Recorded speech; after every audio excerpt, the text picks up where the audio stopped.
Hello दोस्तों, मैं हूं हनी शर्मा और आप देख रहे हैं इंडिया डिफेंस बात, जिसमें हम लेके आते हैं देश और दुनिया के डिफेंस से रिलेटेड बड़ी खबरें।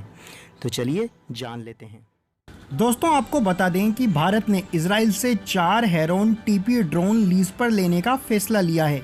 और दोस्तों, इन हेरोन ड्रोन का इस्तेमाल भारतीय थल सेना चाइना से लगती हुई LAC बॉर्डर पर करने जा रही है, ताकि चाइनीज सैनिकों की रियल टाइम मूवमेंट पर सटीकता से पता लगाया जा सके। दोस्तों, आपको बता दें कि भारत के इतिहास में पहली बार हो रहा है कि भारतीय थल सेना इस तरह के ड्रोन को लीज पर ले रही है। दोस्तों, आपको बता दें कि इसके पहले भारतीय सेना जितने भी ड्रोन यूज़ करती थी वह सारे के सारे भारतीय वायु सेना के अंदर आते थे। लेकिन दोस्तों, चाइना से लगती हुई LAC पर चाइनीज़ एग्रेशन को देखते हुए और भारतीय वायु सेना की हर जगह अवेलेबिलिटी नहीं होने के कारण भारत सरकार ने फैसला लिया है कि अब भारतीय थल सेना भी ड्रोन को कैरी कर पाएगी, ताकि आने वाले समय में गलवान जैसी घटना से बचा जा सके। इसके पहले भी भारत 50 की संख्या में इजरायली हेरोन ड्रोन यूज़ कर रहा है। लेकिन दोस्तों, यह हेरोन ड्रोन का TP वेरिएंट होगा, जो पुराने ड्रोन की तुलना में काफ़ी ज़्यादा अपग्रेडेड वर्जन है, जिसकी सबसे बड़ी खासियत है इसकी 45,000 मीटर एल्टीट्यूड पर उड़ने की क्षमता, जिससे कि पर्टिकुलर एरिया का एक वाइड व्यू भारतीय थल सेना को प्रोवाइड होगा। साथ ही दोस्तों, इसकी हाई एंड्योरेंस 30 घंटे की नॉन स्टॉप फ्लाइट करने की कैपेबिलिटी इसको कई ड्रोन से अलग बनाती है।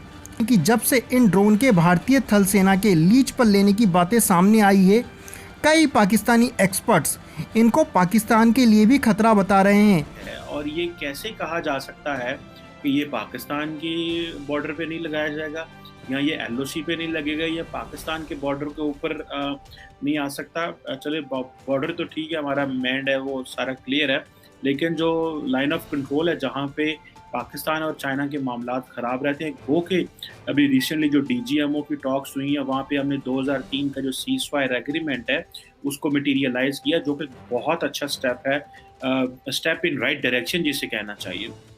तो पाकिस्तान तो ये समझेगा कि ये जो ड्रोन्स हैं ये LOC के लिए हैं।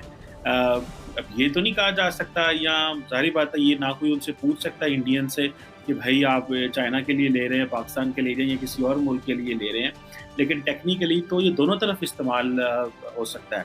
जिस तरह फॉर एग्जांपल आजकल बात पाकिस्तान में चल रही है, कि पाकिस्तान के फॉरेन ऑफिस ने बड़ा और फॉरेन मिनिस्टर ने बड़ा क्लियरली कह दिया है कि हम अमेरिका को जो है वो मिलिट्री बेसिस नहीं देंगे, बल्कि तालिबान ने भी कह दिया पाकिस्तान को कि जी कोई मिलिट्री बेसिस ना दे, वरना ये खत्ते के लिए अच्छा नहीं होगा। अगर वो मिलिट्री बेस लेते हैं तो इसकी क्या गारंटी है कि वो जो अगर वहाँ से ड्रोन उड़ते हैं या जो सर्विलेंस बर्ड्स उड़ेंगे वो सिर्फ अलकायदा और इस्लामिक स्टेट के लिए, वो हो सकता है वो चाइना के लिए हो, वो हो सकता है चाइना को डील इंडो पैसिफिक के लिए हो, ईरान के लिए हो, तो वो तो पूरे खित्ते के लिए हो सकते हैं, तो ये एक रशिया के लिए हो सकते हैं।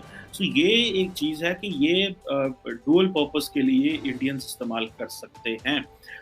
और जाहिर बात है कि अगर पाकिस्तान ने ये 2003 का सीज़फायर एग्रीमेंट किया है, तो इस एग्रीमेंट के तहत भारत इस चीज़ को मेक श्योर करने के लिए कि जिस तरह भारत कहता है कि जी पाकिस्तान से दरअंदाजी होती है, असला गिराया जाता है छोटे ड्रोन्स की तरफ से, या मुजाहिदीन आते हैं, या बहुत सारी जो बातें वो भारत करता है, तो वो रूटीन में वो समझते हैं कि अगर हमने 2003 के सीज़फायर एग्रीमेंट को मटीरियलाइज़ करना है तो उसको जो हम निगरानी कर सकते हैं वो तो करेंगे, लेकिन हम ये अगर ड्रोन से मदद ले लें चेक करने के लिए, तो ये शायद इंडिया को काफ़ी इसमें सपोर्ट मिल सकती है।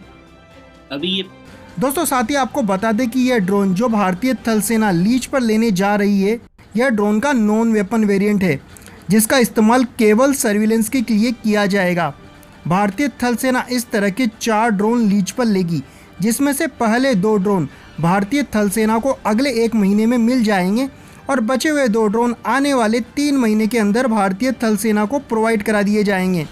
दोस्तों, जहां तक इन हेरोन ड्रोन का सवाल है, तो दोस्तों इन ड्रोन का साइज़ भारत द्वारा हाल ही में खरीदे गए राफेल फाइटर जेट के बराबर है। दोस्तों, आप में से कई दोस्तों के मन में यह सवाल ज़रूर आता होगा कि जब भारत ने राफेल जैसे सोफिस्टिकेटेड फाइटर प्लेन खरीद लिए हैं, जो कि वेपन कैरी करने के साथ सर्विलेंस करने में भी सक्षम है, तो इन ड्रोन्स की तुलना में राफेल का यूज़ क्यों नहीं किया जाता। यह भारतीय वायुसेना दूसरे फाइटर प्लेन्स का इस्तेमाल ड्रोन्स की तुलना में क्यों नहीं करती है?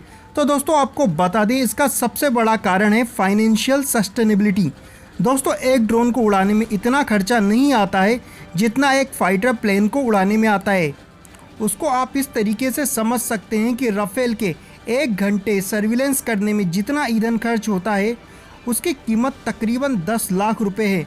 वहीं हेरोन टीपी ड्रोन जो भारतीय थल सेना लीज पर लेगी या लेने जा रही है, इसकी 1 घंटे की फ़्लाइट कॉस्ट तकरीबन 1 लाख रुपए पड़ती है, जिससे आप अंदाज़ा लगा सकते हैं कि जितनी देर राफेल सर्विलेंस करेगा उतने ही खर्चे में यह ड्रोन 10 गुना ज़्यादा समय तक चाइनीज़ मिलिट्री पर निगाह बनाए रख सकता है।